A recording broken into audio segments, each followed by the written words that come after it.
Salam, selamat beribadah di Gereja Kristus Jawaban.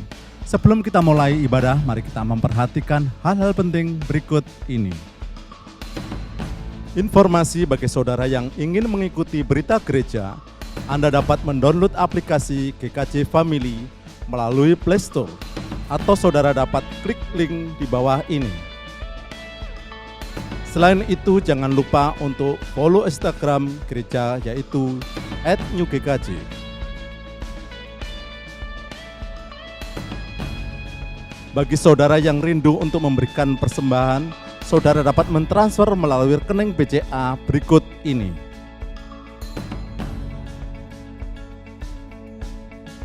Atau dapat melalui aplikasi Dana, OVO, GoPay, BCA M-Banking, atau bank mana saja yang ada mobile bankingnya dengan men-scan kode QR Code berikut ini.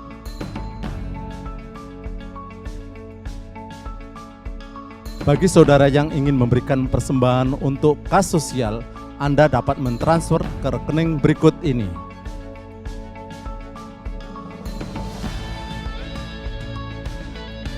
Sedangkan bagi saudara yang ingin memberikan persembahan persepuluhan, dapat ditransfer ke rekening BCA berikut ini.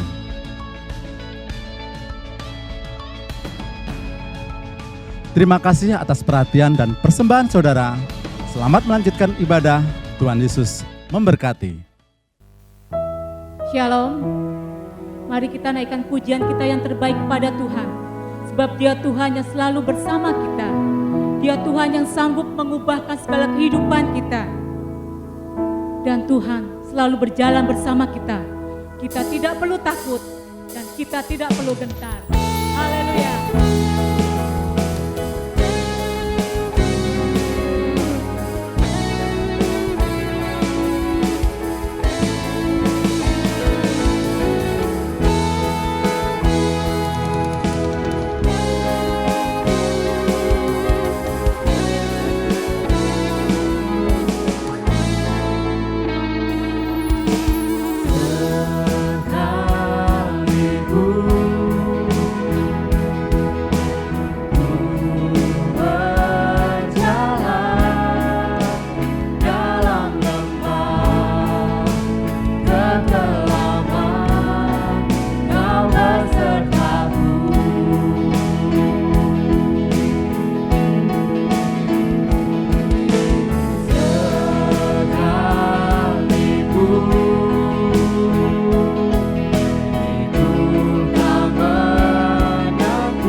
kekuatan kita.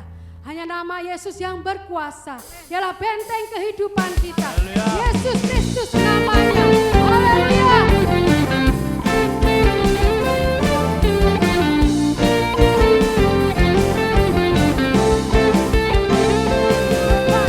Tuhan menara yang teguh, kota benteng perlindunganku, Allah yang perkasa, yang Bapa yang teguh.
Sekali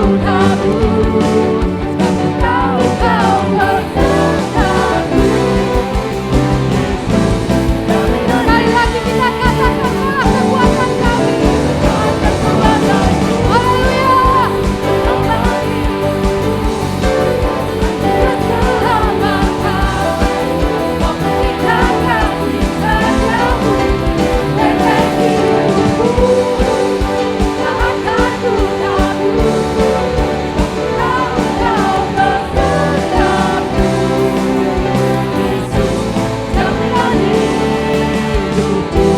Haleluya. Dengan sorak-sorai bagi Tuhan kita, Yesus Kristus adalah berkuasa dari dulu sekarang dan sampai selama-lamanya. Haleluya.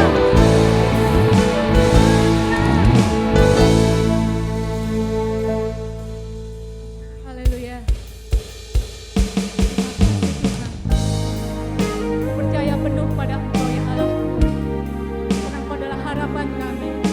Hanya Engkau yang kami andalkan. Terima kasih Tuhan Yesus. Terima kasih.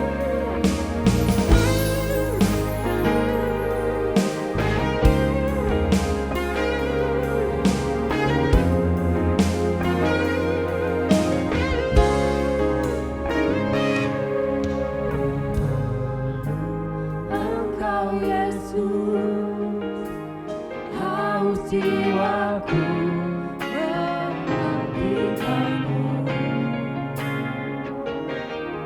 Ku percaya Kau penuh pengharapanku di dalam-Mu.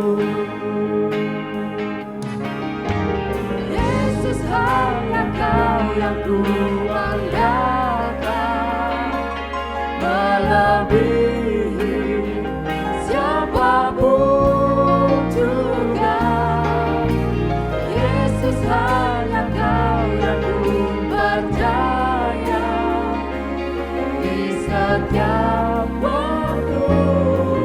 Tiada lain yang ku andalkan selain Kau, Yesus.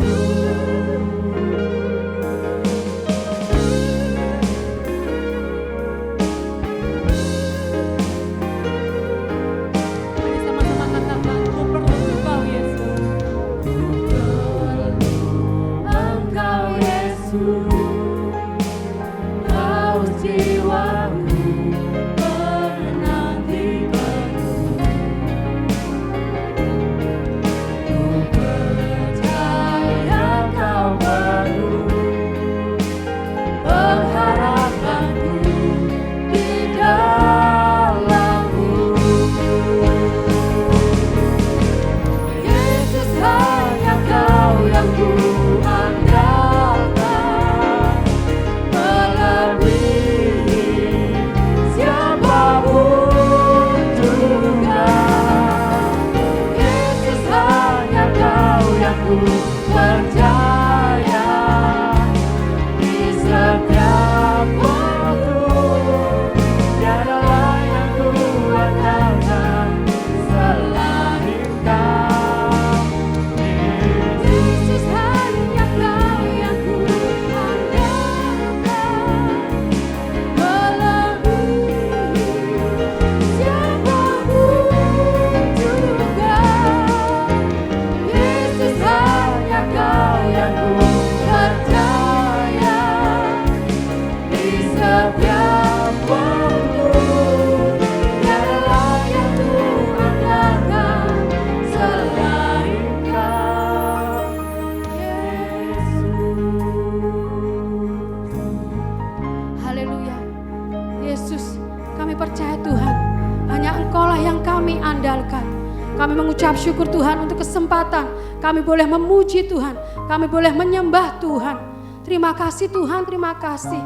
Sebentar kami akan duduk diam untuk mendengarkan kebenaran firman-Mu. Bila Engkau akan mengurapi kami, mengampuni segala dosa dan kesalahan kami, sehingga setiap firman yang boleh kami dengar itu boleh menjadi kekuatan di dalam kehidupan kami. Dan Kau akan berkati, Bapak Gembala akan menyampaikan kebenaran firman-Mu. Bila apa yang disampaikan itu benar-benar berasal daripada Tuhan, yang akan membangun jemaat-Mu, yang akan memberikan kekuatan untuk jemaat-Mu. Terima kasih Tuhan, terima kasih. Segala kuasa kegelapan yang ingin mengganggu jalannya penaburan firman-Mu. Saat ini kami bersatu hati memanggil nama-Mu yang penuh kuasa. Hanya di dalam nama Tuhan Yesus Kristus. Kami mau ikat, kami hancurkan, kami usirkan, tolak keluar. Kami hanya mengundang daripada kuasa Roh Kudus-Mu yang akan mengurapi kami. Terima kasih Tuhan, terima kasih. Hanya di dalam nama-Mu Tuhan Yesus Kristus. Kami sudah berdoa dan mengucap syukur. Haleluya, amin. Shalom saudara-saudara yang kekasih, bagaimana kabar saudara hari ini? Jika saudara dalam keadaan tubuh yang sehat, karena Bapa di surga senantiasa memelihara, mari serukan haleluya dengan suara yang keras bersama dengan saya. 2, 3, haleluya. Sekaligus saya menyambut buat Bapak Ibu saudari yang bergabung bersama kami dalam tayangan ibadah Gereja Kristus Jawaban, baik melalui channel YouTube, saudara bisa ketik GKJ Family, tekan subscribe, tekan videos. Di sana ada semua rekaman ibadah kami, atau yang melihat melalui tayangan televisi First Media, kami siar setiap hari Minggu pukul 7 dan 12 WIB melalui channel Shine 390 HD. Tuhan Yesus memberkati. Haleluya. Dalam periode ini saya akan bicara mengenai kelanjutan dari seri yang kita mulai periode yang lalu, yaitu perubahan tubuh yang kedua.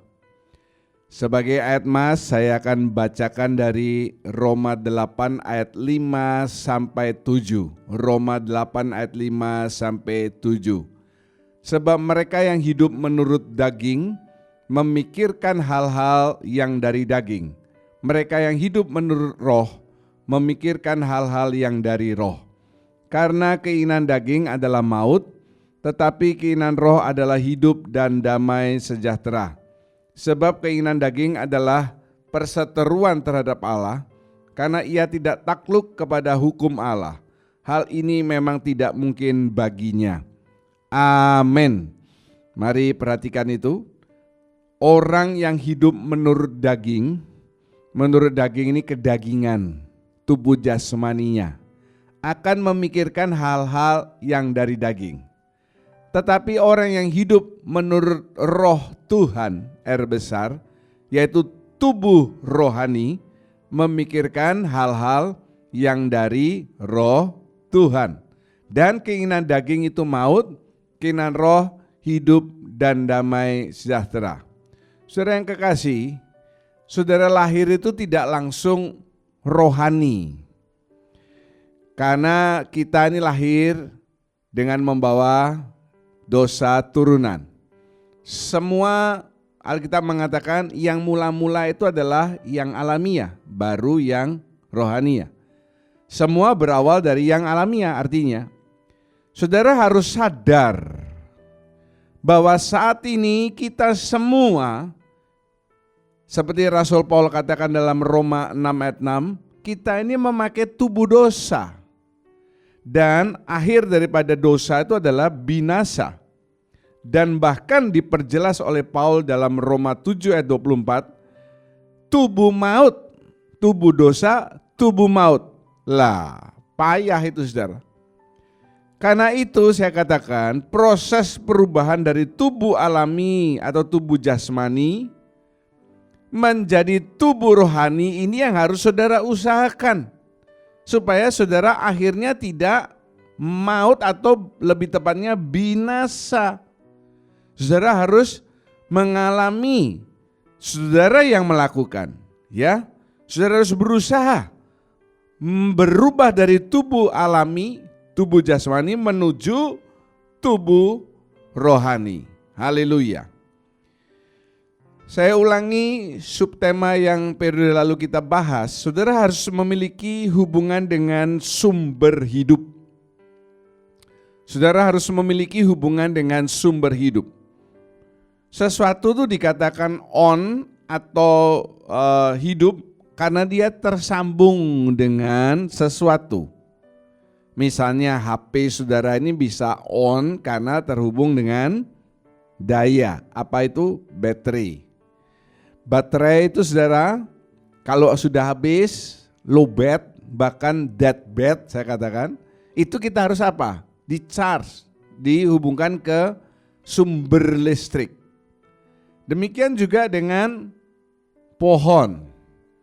Kalau rantingnya itu kita putus, nggak lama ranting yang meskipun ada banyak daun, bahkan buah sekalipun, daunnya ini akan kering dan mati. Dia harus terhubung dengan pokoknya dan lain sebagainya. Pertanyaannya, bagaimana dengan manusia? Ya, bagaimana dengan hidup kita? Saya katakan, jika roh saudara, roh manusia tidak terhubung dengan sesuatu yang hidup. Apa itu sesuatu yang hidup? Roh Allah. Karena Allah itu kekal adanya. Kalau roh saudara tidak terhubung dengan roh Allah, maka manusia rohani saudara itu mati. Tidak ada masalah manusia jasmani, dia akan bertambah dari tahun ke tahun, ya, hari ke hari, bulan ke bulan, tahun ke tahun. Itu secara jasmani sampai dia mati. Tapi bagaimana dengan manusia rohani? Kalau tidak terhubung dengan roh Allah, manusia rohani saudara akan mati. Dan orang yang seperti ini diumpamakan dengan kayu kering. Saudara perhatikan gambar itu, kayu yang kering. Saya bacakan dari Yohanes 15 ayat 5 dan 6. Saudara perhatikan, Yohanes 15 ayat 5 dan 6. Yesus berkata, "Akulah pokok anggur dan kamulah ranting-rantingnya. Barang siapa tinggal di dalam aku dan aku di dalam dia, ia berbuah banyak. Sebab di luar aku kamu tidak dapat berbuat apa-apa. Barang siapa tidak tinggal di dalam aku, ia dibuang keluar seperti ranting dan menjadi kering. Kemudian dikumpulkan orang dan dicampakkan ke dalam api, lalu dibakar." Amin. Dalam ayat yang kelima mengatakan, Yesus berkata, "Aku ini pokok anggur." Ya, kita tidak ambil anggurnya, pokok. Kamu, kita semua ini adalah ranting-ranting. Kalau kita tinggal di dalam Yesus dan Yesus di dalam kita, dia akan berbuah. Berbuah karena hidup. Tidak ada buah itu keluar dari sesuatu pohon yang mati, ranting yang mati, kan begitu. Sebab di luar Yesus kita ini tidak bisa berbuat apa-apa. Diperjelas ayat yang ke-6. Kalau tidak tinggal di dalam Yesus, ia akan dibuang seperti ranting dan menjadi kering. Itu artinya lepas, pisah daripada pokoknya. Apa akibat dengan ranting yang kering? Dikumpulkan orang lalu dibakar. Dibakar apa artinya? Masuk ke dalam api neraka. Kalau manusia rohani saudara ini tidak ada nilainya apa-apa. Kalau saudara ingat periode lalu, Yesus berucap di dalam Lukas 23:31 yang mengatakan, "Sebab jikalau orang berbuat demikian dengan kayu hidup, apakah yang akan terjadi dengan kayu kering?" Kayu hidup ini, saudara masih ingat ya, adalah gambaran dari Tuhan Yesus. Kayu kering itu apa? Tadi saya katakan, orang yang mati rohaninya. Nah, sejarah mencatat saudara, kalau perlakuan tentara Roma itu sedemikian kejam dan buruk terhadap Yesus yang tanpa salah, yang dalam ayat Lukas 23:31 diumpamakan dengan kayu hidup, apa yang akan terjadi dengan bangsa Israel yang melakukan pemberontakan terhadap pemerintah Roma pada saat itu, bahkan terlebih lagi berdosa besar terhadap Allah. Apa dosa besarnya? Menolak dan membunuh Yesus. Fakta sejarah mencatat tatkala Yerusalem dihancurkan oleh Panglima Titus pada tahun 70, itu karena orang Israel memberontak terhadap pemerintahan Roma. Banyak orang Israel yang mati, terbunuh karena berperang melawan pasukan Roma.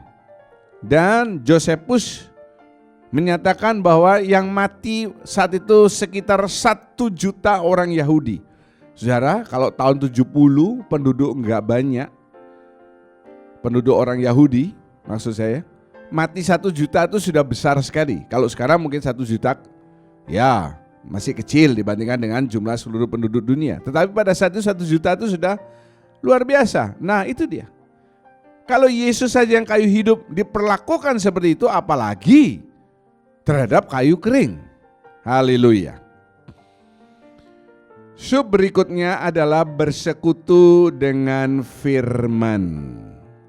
Bersekutu dengan firman. Ayo saya ajak saudara yang mendengarkan ini, kita angkat suara, kita baca dari 1 Timotius 6 ayat yang ke-11 yang berbunyi demikian. Bersama-sama 2, 3.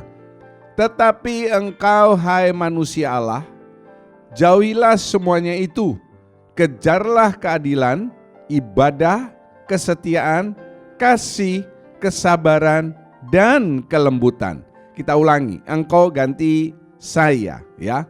2, 3. Tetapi saya hai manusia Allah, jauhilah semuanya itu, kejarlah keadilan, ibadah, kesetiaan, kasih, kesabaran, dan kelembutan. Amin. Pertanyaannya, Rasul Paul menulis di situ, kita ini disebut manusia Allah. Mari kita katakan bersama, saya adalah manusia Allah. 2, 3. Saya adalah manusia Allah. Apa arti manusia Allah? Sebelum saya jelaskan, saya tegaskan. Manusia Allah, bukan, tetapi saya hai manusia super. Beda ya. Manusia Allah dan manusia super beda. Memang Allah super, maha kuasa, maha mulia, maha kudus, maha agung. Tetapi manusia Allah kita ini bukan manusia yang super, maha agung, maha mulia. Ya. Sebelum saya jelaskan, kita lihat dulu ayat itu. Jauhi semuanya itu. Apa semuanya itu? Saudara bisa lihat di ayat yang ke-9 dan 10. Saudara, kita dituntut untuk mengejar keadilan, kemudian ibadah, kesetiaan, kasih, kesabaran, kelembutan. Keadilan, saudara harus adil.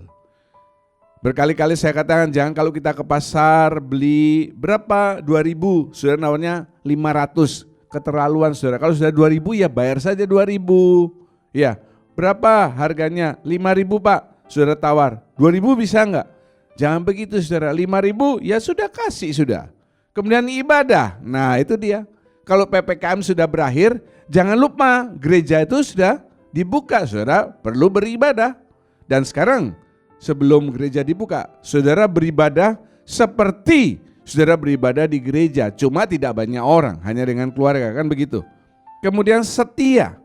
Kemudian kejarlah kasih, kejarlah kesabaran. Saudara ini termasuk orang yang sabar atau tidak sabar alias pemarah. Dan kelembutan. Kelembutan itu apa? Mudah dibentuk, gampang diproses. Ya. Sekarang kita akan jawab, apa itu manusia Allah? Adam yang pertama. Siapa Adam yang pertama? Adam dan Hawa. Itu sudah jatuh ke dalam dosa. Dan kita harus ingat bahwa Adam itu dibentuk dari debu tanah. Adam pertama yang dari tanah ini sudah jatuh dalam dosa. Akibatnya semua manusia yang lahir membawa dosa turunan. Kemudian akhirnya adalah semuanya akan mati dan kembali kepada tanah. Itulah sebenarnya orang kalau mati dikubur ya, gak lama dia kalau saudara bongkar makanya setelah lewat sekian bulan atau sekian tahun, hilang dagingnya ini, tinggal tulang belulang karena terbuat dari tanah, kembali ke tanah. Itulah sebabnya Yesus itu perlu datang ke dunia sebagai, saya katakan, Adam yang kedua. Dia bukan dari tanah. Saudara ingat ya, Yesus lahir dari Maria, tetapi bukan dari benihnya Yusuf, dari benih Roh Kudus. Dia bukan dari tanah, tetapi dia adalah Sang Firman. Seperti yang dikatakan dalam Yohanes 1 ayat 1 dan 14. Saya bacakan. Yohanes 1 ayat 1 dan 14. Pada mulanya adalah Firman, Firman itu bersama-sama dengan Allah, dan Firman itu adalah Allah. Firman itu telah menjadi manusia dan diam di antara kita. Dan kita telah melihat kemuliaannya, yaitu kemuliaan yang diberikan kepadanya sebagai anak tunggal Bapa, penuh kasih karunia dan kebenaran. Amin. Jelas Yohanes menulis dalam ayat yang pertama, pasal yang pertama. Firman itu bersama-sama dengan Allah, dan firman itu adalah Allah. Saya ulangi, firman itu adalah Allah. Yesus datang sebagai Adam yang kedua, bukan dari tanah, tetapi dia adalah Sang Firman. Dan ayat 14 mengatakan, Allah atau firman itu telah menjadi manusia. Kedatangan Allah ke dalam dunia melalui anaknya, yaitu Tuhan Yesus Kristus sebagai manusia, itu menggenapkan ayat yang ke-14, diam di antara kita. Ya, Yesus kan ada di dunia ini selama beberapa puluh tahun. Untuk melimpahkan sifat surgawi. Ini kita masih menjelaskan apa itu manusia Allah ya saudara ya. Untuk melimpahkan sifat surgawi, itu tidak bisa semena-mena. Yesus menerangkan lewat roti surga. Saya kasih dalam tanda petik. Mari kita baca bersama Yohanes 6 ayat 48 sampai 51. Ayat genap kaum pria, ayat ganjil kaum wanita. Yohanes 6 ayat 48 sampai 51. Mari buka saudara-saudara. Kaum pria 2, 3. Akulah roti hidup. Kaum wanita. Nenek moyangmu telah makan mana di padang gurun dan mereka telah mati. Kaum pria. Inilah roti yang turun dari surga. Barang siapa makan daripadanya, ia tidak akan mati. Kaum wanita, inilah roti hidup yang telah turun dari surga. Jikalau seorang makan dari roti ini, ia akan hidup selama-lamanya. Dan roti yang kuberikan itu ialah dagingku, yang akan kuberikan untuk hidup dunia. Amin. Mari kita perhatikan slide itu baik-baik. Yesus berkata, akulah roti hidup. Yesus ini roti hidup. Kemudian ayat 50. Inilah roti yang turun dari surga. Yesus berkata, aku ini roti hidup. Aku turun dari surga. Karena dia menjelma menjadi manusia. Dia turun dari surga. Kalau siapa saja yang makan aku, ya, makan roti hidup, makan aku, makan Yesus, ia tidak akan mati. Ditekankan lagi sekali dalam ayat 51. Aku Yesus ini roti hidup yang turun dari surga. Jadi ayat 48 roti hidup, ayat 50 roti itu turun dari surga, 51 digabung. Roti hidup dan telah turun dari surga. Sudah perhatikan kelanjutannya. Kalau seorang makan roti ini, sudah lihat itu, roti itu adalah daging. Saya ulangi, yang dimaksud roti itu adalah daging, maka ia akan hidup selama-lamanya. Sudah jelas? Sekarang saya mundurkan lagi. Yesus berkata, akulah roti hidup. Di ayat 52 dikatakan roti itu sama dengan daging. Kalau makan roti, makan daging, tidak akan mati tapi hidup selama-lamanya. Di slide sebelumnya sudah lihat dikatakan, Yesus itu adalah Sang Firman. Jadi yang dimaksud dengan, sudah lihat di slide ini, Yohanes 6 ayat 48 sampai 51, roti hidup ini adalah firman. Kalau saudara makan firman, firman itu juga disebut dagingnya Yesus. Kalau kita makan firman, kita tidak akan mati tetapi hidup selama-lamanya. Yang yakin katakan haleluya. Jiwa seseorang, sebelumnya sudah lihat gambar itu, yang dimakan itu adalah firman Tuhan, bukan Alkitab kita makan saudara ya. Tapi nanti saya terangkan lebih lanjut. Kemudian di bawahnya firman Allah itu makanan bagi jiwa. Jiwa saudara, jiwa seseorang ini nanti akan menjadi serupa dengan jiwa Allah yang surgawi.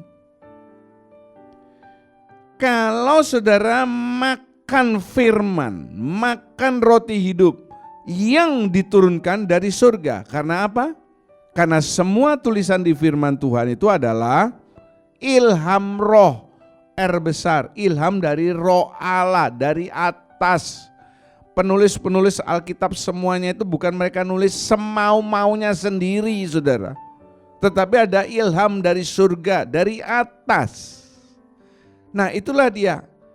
Jiwa saudara, jiwa saya, jiwa kita semua ini akan menjadi serupa dengan jiwa Allah kalau saudara makan firman Tuhan. Nah, ada pepatah yang mengatakan you are what you eat.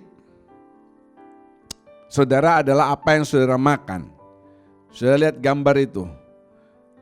Orangnya gendut, ya, karena apa yang dimakan? Hamburger, sosis, minum soda, Coca-Cola, French fries, ya daging-daging, semua apa dan lain sebagainya. Tetapi lihat gambar di sebelahnya. Ada manusia yang terbentuk dari banyak makan buah-buahan, tumbuh-tumbuhan, sayur-sayuran, ya. You are what you eat. Kalau saudara makannya yang daging-daging gitu terus, ya gemuk. Saya yakin saudara, kalau saudara ini banyak makan sayur, saudara tidak mungkin bisa gemuk. Kenapa kok begitu? Ya, karena kalau saudara banyak makan sayur, banyak makan buah, sayur dan buah, nanti besoknya waktu saudara ke bank, setorannya banyak. Kalau saudara makan daging, gak makan sayur, gak makan buah, besoknya saudara ke bank setorannya sedikit. Atau bahkan 2 hari, 3 hari baru nyetor. Atau bahkan perlu dibantu dengan obat-obatan. Vegeta lah, apalah. Ya saudara ngerti maksud saya ke bank itu maksudnya apa kan begitu. Tapi kalau saudara tiap hari makan sayur, makan buah, ya, it's okay makan daging juga. Daging, sayur, buah. Daging, sayur, buah. Karena saudara bukan vegetarian misalnya. Maka saudara akan rutin nyetor ke bank. Tiap hari nyetor ke bank. Orang yang rutin seperti itu, badannya nggak mungkin gemuk saudara. Saya yakin orang yang gemuk, yang gendut itu, karena dia banyak makan daging, tidak banyak makan sayur, tidak banyak makan buah. Dan firman Tuhan menulis, Daniel dan teman-temannya makan sayur-sayuran, buah-buahan. Dia lebih sehat, lebih pandai. Jadi saudara, ini nasihat saya sedikit ya. Kurangi makan daging saudara. Atau kalau saudara makan dagingnya segitu terus, tambah sayur harus ada. Usahakan ada buah juga. Itu nanti badan saudara akan sehat, terpelihara. Apalagi dalam masa pandemi ini yang paling penting adalah imun. Imun itu bukan hanya dari daging, tapi lebih-lebih lagi dari sayur-sayur, buah-buahan, biji-bijian juga. Kita kembali, you are what you eat. Kalau saudara banyak makan firman, maka tubuh saudara isinya adalah firman. Dan akhirnya adalah saudara akan hidup selama-lamanya. Maksudnya bukan kita tidak mati. Kalaupun kita mati, kita akan dibangkitkan dan memerintah dalam kerajaan 1000 tahun damai. Nah saudara, Tadi saya berkali-kali menjelaskan makan roti, makan daging, makan firman. Dimakan atau makan firman itu artinya saudara, yang pertama didengar. Itulah sebabnya setiap saya beribadah, berkhotbah di mana saja, bukan hanya di gereja saya, di gereja yang lain juga. Pada saat saya membawakan firman, saya tidak mau ada HP yang berbunyi. Kalau bisa di silent atau lebih bagus lagi dimatikan.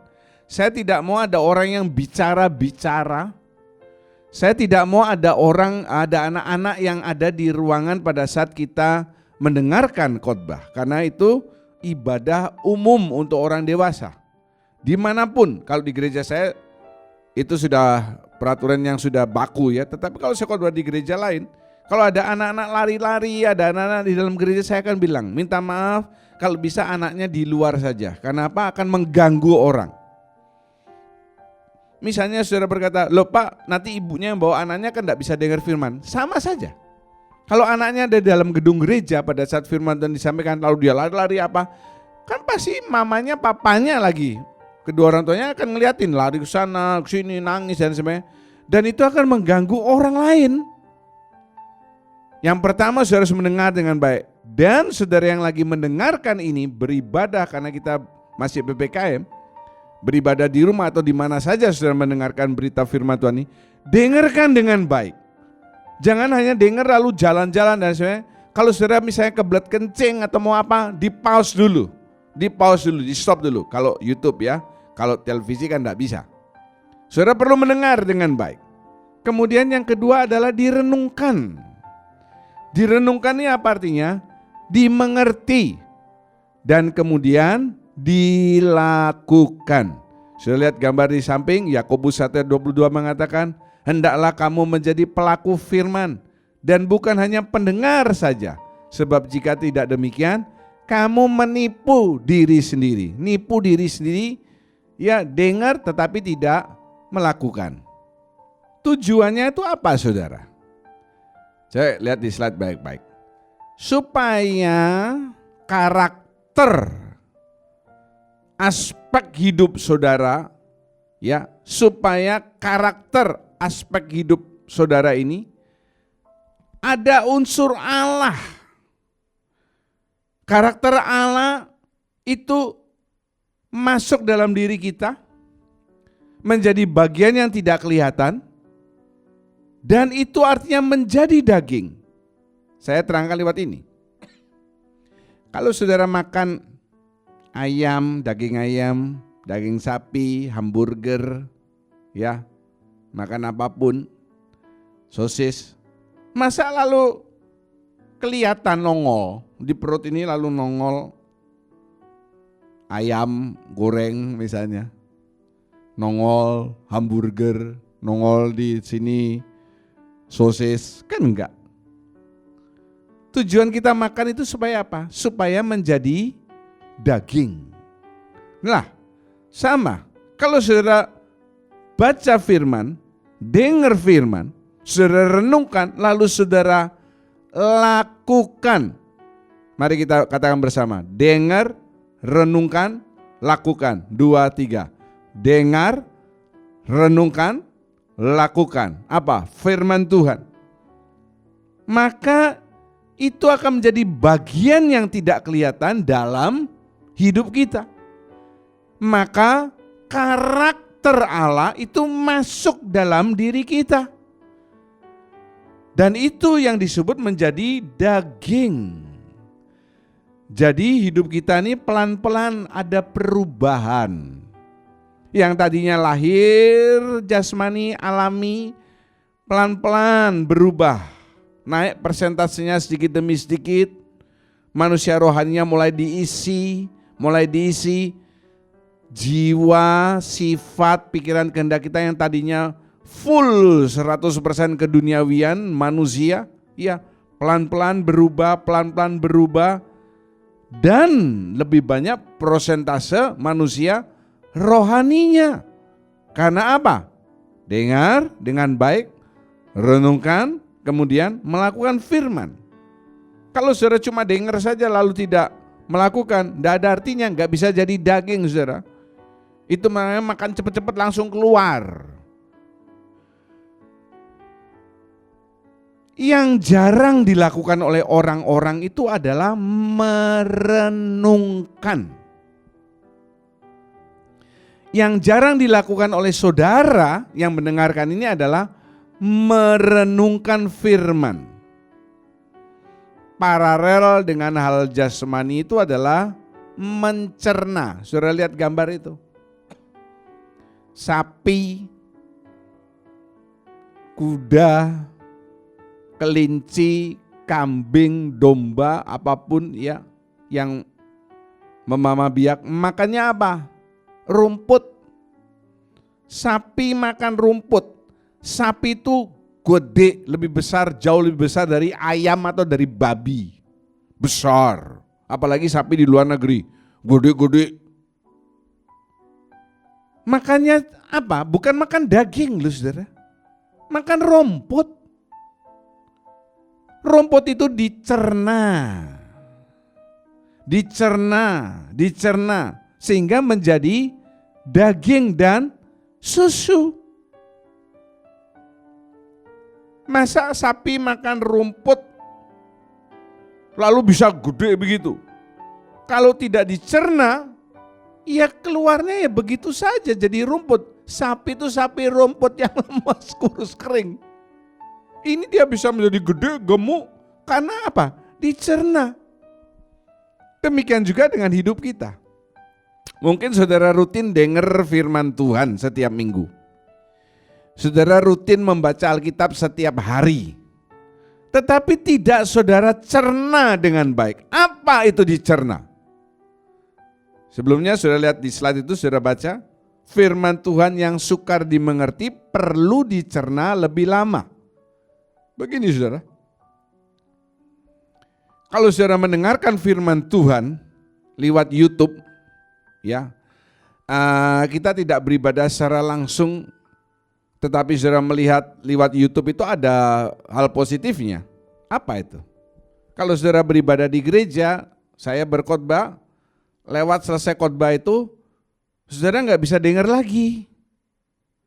Tetapi dengan adanya YouTube ini, rekaman YouTube ini, saya berkhotbah, saudara ada bagian yang tidak dimengerti, atau mau saudara mengerti lebih jelas, saudara bisa putar lagi. Saya kasih tahu ya.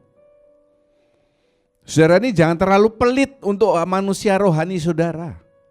Saudara ini jangan terlalu fokusnya kepada manusia jasmani saudara.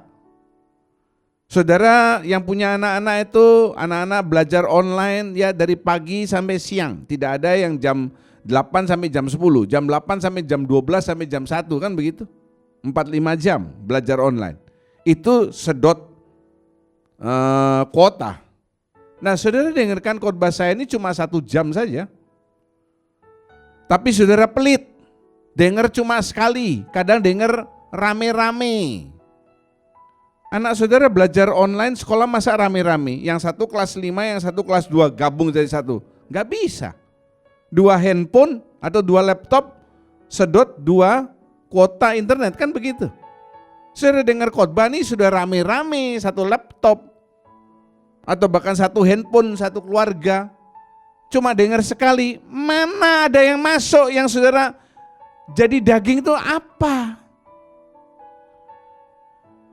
Saya ulangi, saudara bisa dengarkan lagi. Misalnya siang atau malam atau besoknya, saudara dengarkan lagi. Ada bagian-bagiannya mungkin kelewatan. Lah, diperjelas. Itu contoh yang pertama. Ya, jangan terlalu pelit dengan manusia rohani saudara. Ingat ya, kalau fokus saudara manusia jasmani, saudara nanti pasti akan binasa. Tapi fokus saudara manusia rohani, saudara akan mengalami hidup yang kekal. Mene-mene tekel farsin itu. Ditimbang, apa yang ditimbang? Bukan berat badan kita, tapi berat manusia rohani kita. Saya kasih contoh yang kedua. Kita di gereja, saya membagikan jadwal pembacaan Alkitab setiap hari kecuali hari Sabat, perhentian, hari Minggu kita ibadah. Saudara baca, saya tidak orang yang kejar target 1 tahun harus selesai dari Kejadian sampai Wahyu, tidak. Kita baca 1 fatsal kalau panjang atau 2 fatsal, paling panjang 3 fatsal ya. Kalau saudara sudah membaca itu pagi hari, tidak ada salahnya saudara malam diulangi lagi. Tidak perlu saudara misalnya pagi kita jadwal pembacaan ada di Kisah Rasul. Lalu malamnya saudara baca di Amsal atau Mazmur atau Perjanjian Lama. Baca lagi yang tadi pagi kita baca itu loh. Sehingga saudara lalu merenungkan, mencerna, mengerti dengan baik. Tujuan merenungkan atau mencerna ini supaya bisa ngerti dengan baik. Dengan baik itu tergantung persentase saudara. Kalau saudara mau ulangi 2 kali, 3 kali, akan makin lebih baik lagi. Saudara bisa lebih mengingat firman Tuhan yang saudara dengar. Itu namanya dicerna.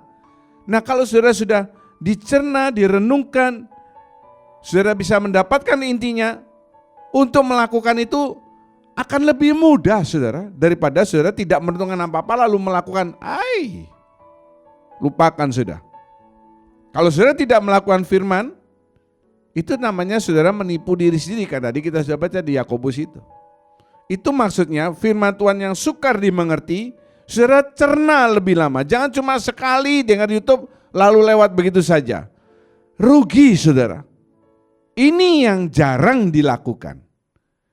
Banyak kan orang kalau sudah gereja normal ya, pulang gereja jalan-jalan ke Bedugul, ke Kintamani, ke pantai, kemana, hai dengan teman-temannya. Firman Tuhan yang tadi baru didengar di gereja, apa yang diingat?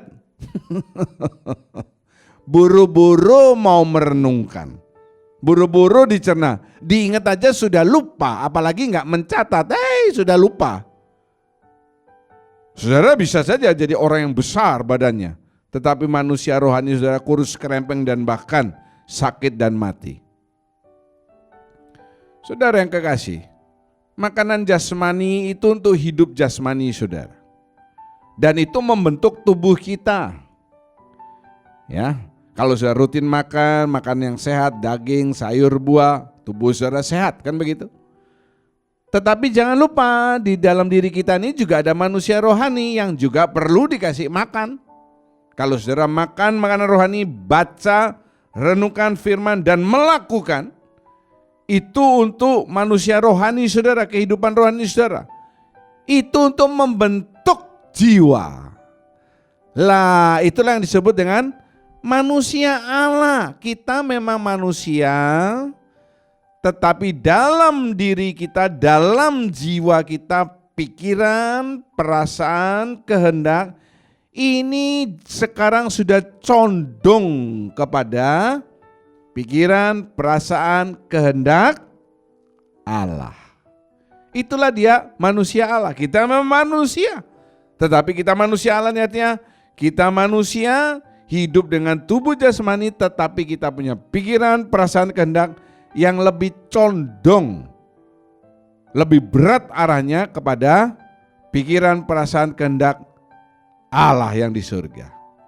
Jadi manusia Allah ini bukan berarti kita manusia tapi super, anaknya raja. Kita ini keturunan raja, anak raja berarti kita ini adalah pangeran, prince dan princess. Memang kita punya gen raja, tetapi kita sekarang harus menjadi hamba. Haleluya, puji nama Tuhan. Untuk sub berikutnya adalah Allah memilih kayu penaga. Ayo kita baca bersama, 2, 3. Allah memilih kayu penaga.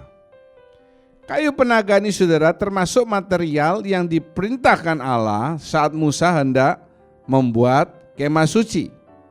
Saya bacakan dari Keluaran 25 ayat 5. Kulit domba jantan yang diwarnai merah, kulit lumba-lumba, dan kayu penaga. Jadi kayu penaga ini adalah unsur material untuk pembuatan kemah suci. Allah memerintahkan Kayu penaga ini materi yang harus ada dan banyak dipakai, nanti kita akan periksa untuk pembuatan kemah suci. Kenapa dipilih kayu penaga? Pertanyaannya kan begitu. Kan ada banyak kayu jati, kayu apa. Ini kok kayu penaga? Kayu penaga itu yang pertama kayunya keras. Kemudian tekstur seratnya itu indah. Meskipun keras, dia tidak mudah berubah. Tidak mudah pecah. Dan yang terutama, dia mudah untuk dikerjakan. Itu dia kayu penaga. Keras, seratnya indah, tidak mudah berubah, tidak mudah pecah, tetapi mudah dikerjakan. Tadi disinggung kayu penaga ini unsur yang harus ada dan penting dalam pembuatan kemah suci. Nah, sekarang kita bahas subtema kemah suci rohani sebagai bagian daripada Allah memilih kayu penaga, kemah suci rohani. Waktu kita membaca Alkitab, waktu kita mendengar firman Tuhan, saudara mesti tahu apa tujuan Allah yang sebenarnya. Ulangi, waktu saudara membaca Alkitab, mendengar firman Tuhan, saudara mesti tahu apa tujuan Allah yang sebenarnya. Ayo saya ajak saudara baca bersama-sama 2 Timotius 2 ayat 15. Angkat saudara-saudara. 2, 3. Usahakanlah supaya engkau layak di hadapan Allah sebagai seorang pekerja yang tidak usah malu, yang berterus terang memberitakan perkataan kebenaran itu. Amin. Dalam King James dikatakan, study to show thyself approved unto God, a workman that needeth not to be ashamed, rightly dividing the word of truth. Dalam bahasa Inggris itu ada perkataan rightly dividing. Rightly dividing ini dari kata Yunani orthotomeo. Orthotomeo. Ada dua arti. Yang pertama, membuat potongan lurus. Arti yang kedua, menguraikan secara benar. Saya akan ambil arti yang kedua. Jadi, ya saudara, 2 Timotius 2 ayat 15 itu lalu berbunyi demikian, saya bacakan. Usahakanlah supaya engkau layak di hadapan Allah sebagai seorang pekerja yang tidak usah malu, yang menguraikan secara benar perkataan kebenaran. Saya ulangi. Menguraikan secara benar perkataan kebenaran. Apa perkataan kebenaran itu? Ya firman Tuhan. Harus diuraikan secara benar. Saudara, seperti yang tadi sudah saya singgung, Alkitab itu ilham roh. Semua penulis Alkitab itu bukan nulis atas keinginannya, suka-sukanya sendiri, tetapi adalah ilham dari roh Allah. Dan untuk bisa menguraikan secara benar, kata tadi kita ngomong soal, sudah lihat slide sebelumnya, rightly dividing, orthotomeo, menguraikan secara benar. Untuk bisa menguraikan secara benar, kita kembali ke slide berikut. Perlu orang yang juga penuh dengan roh Allah, supaya tidak nyimpang dari kebenaran. Saya ulangi. Supaya bisa menguraikan firman Tuhan ini dengan benar, saudara mendengarkan firman supaya bisa mengerti dengan benar seperti maksud Allah itu apa. Perlu ada orang yang penuh dengan roh untuk bisa menguraikan supaya tidak menyimpang. Karena sekarang ini banyak orang yang khotbahnya luar biasa, kata-katanya hebat, indah, tetapi lalu mereka mengarang doktrin sendiri, membuat doktrin sendiri. Antara lain, ada yang mengatakan neraka itu tidak ada. Ya, neraka tidak ada.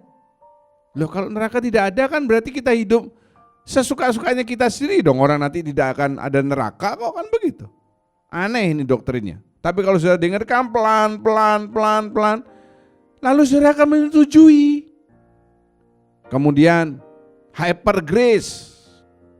Ya, hyper grace. Kemudian yang pernah saya singgung dalam periode yang sudah lama, pedang roh. Saudara harus punya pedang. Lalu ada pedang kayu, pedang emas. Lalu anggur dan roti perjamuan dijual. Jadikan seperti sesuatu yang kultus yang luar biasa. Nah itu bahaya sekali saudara.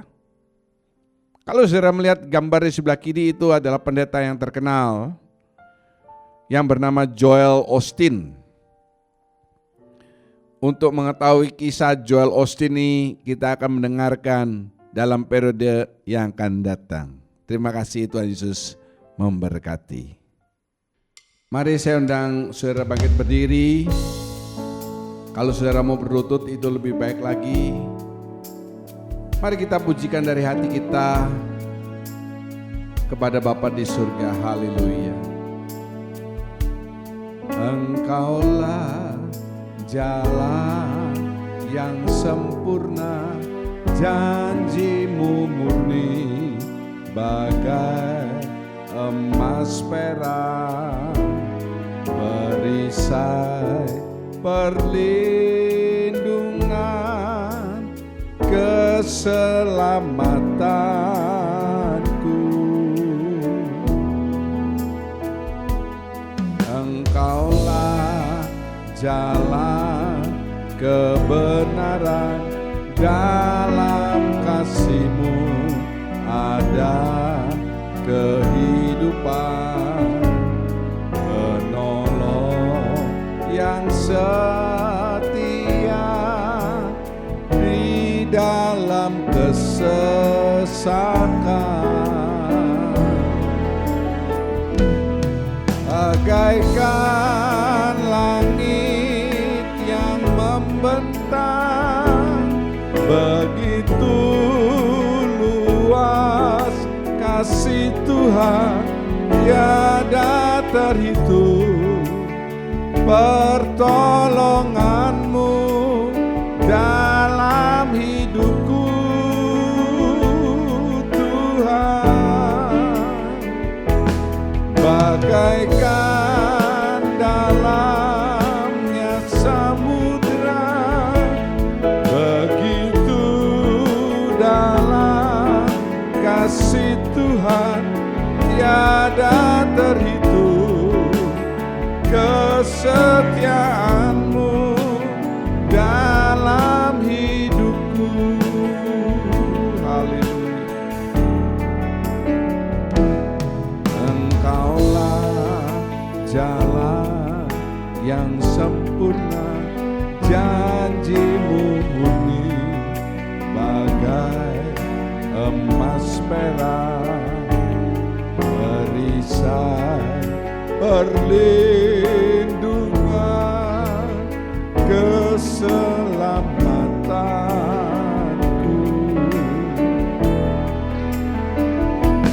Engkaulah jalan kebenaran, dalam kasih-Mu ada kehidupan, penolong yang setia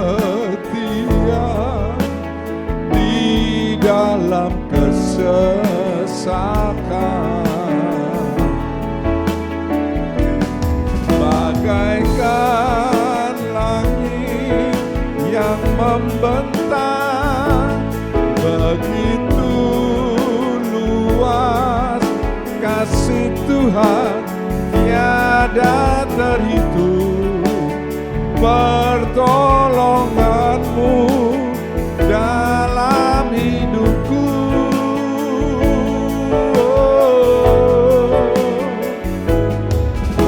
Bagaikan dalamnya samudra, begitu dalam kasih Tuhan tiada terhitung, kesetiaan-Mu dalam hidupku. Angkat kedua tanganmu, angkat hatimu, haleluya.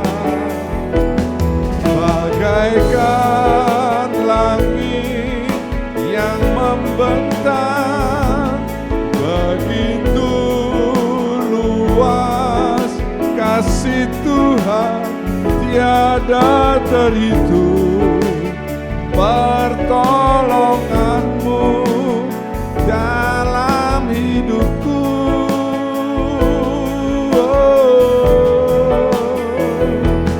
Bagaikan dalamnya samudra, begitu dalam kasih Tuhan, tiada terhitung. Kesetiaan-Mu dalam hidupku, tiada terhitung, tiada terhitung. Kesetiaan-Mu dalam hidupku, tiada terhitung. Pertolongan tiada terhitung. Pertolongan-Mu dalam hidupku, sekali lagi tiada terhitung, tiada terhitung. Kesetiaan-Mu dalam hidupku. Mari ucapkan syukur.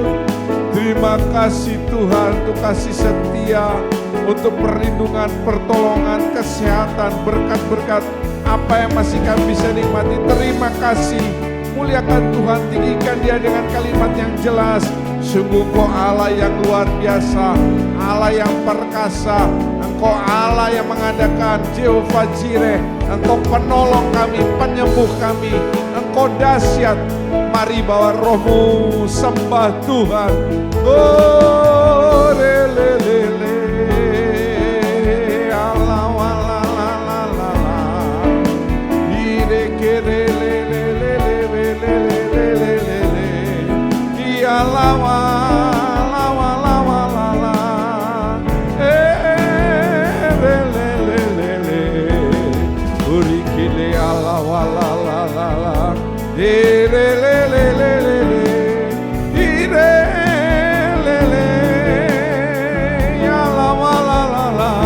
Urikite revele ala wala wala, di ala wala la la wala la la wala la. Oh, le le le le, ira la wala la la la, ire que le verele, uri ala wala la la la la. Oh, le le le le, le le. Yala wala la la la wala la, yala wala la la. Haleluya, haleluya, haleluya. Terima kasih Tuhan. Terima kasih. Biarlah firman ini bukan hanya kami dengar, tetapi kami renungkan dan kami lakukan.